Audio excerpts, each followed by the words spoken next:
Au nom d'Allah, le tout miséricordieux, très miséricordieux, que la prière et la paix soient sur le messager d'Allah ainsi que sa famille et ses accompagnants. Et après, les répercussions des adorations. Parmi les répercussions des adorations, on dénombre l'épanouissement, la quiétude, l'accroissement des biens, la paix intérieure, le repos et la sérénité. Nombreux versets du Coran et hadiths périphériques et prophétiques prouvent ce qu'on a mentionné et montrent que la crainte d'Allah subhanahu wa ta'ala et l'œuvre vertueuse engendre une vie heureuse, ainsi-bas et dans le delà. Allah subhanahu wa ta'ala dit: si les habitants d'une cité avaient cru et avaient été pieux, nous leur aurions certainement accordé des bénédictions du ciel et de la terre. Selon le verset mentionné, les adorations et leur effet engendraient de la vie musulmane. Il explique que celui qui craint Allah subhanahu wa ta'ala et croit en lui, Allah le récompense et lui attribue dans cette vie des biens qu'il lui octroie du ciel et de la terre.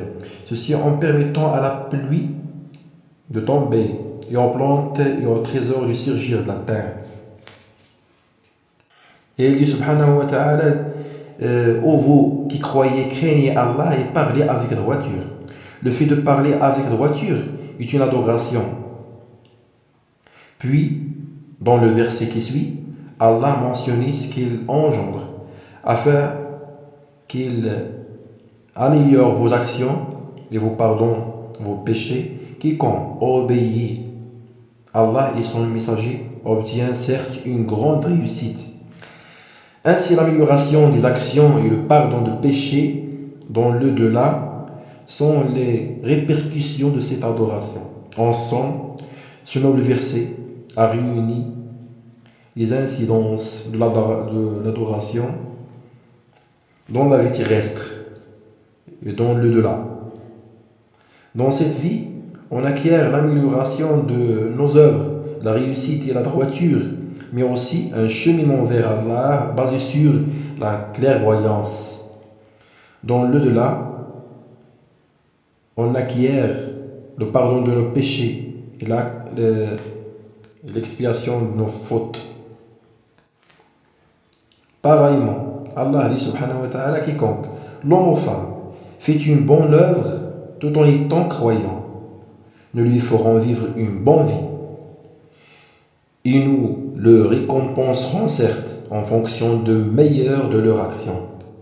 Le non-verset souligne que la foi et les bonnes actions engendrent pour l'humain une vie heureuse, une vie remplie de piété, d'obéissance à Allah et à son messager sallallahu alayhi wa sallam. À cette récompense sera rajoutée celle de l'au-delà qui est bien plus importante. On décompte également parmi les adorations la prière, l'aumône obligatoire, le jeûne et le pèlerinage. Chacune d'entre elles ayant des effets bénéfiques dans la vie du musulman. C'est ce qu'on va voir à la prochaine. Et merci de votre attention et à la prochaine. وصلى الله وسلم على سيدنا محمد وعلى آله وصحبه أجمعين وآخر دعوانا الحمد لله رب العالمين.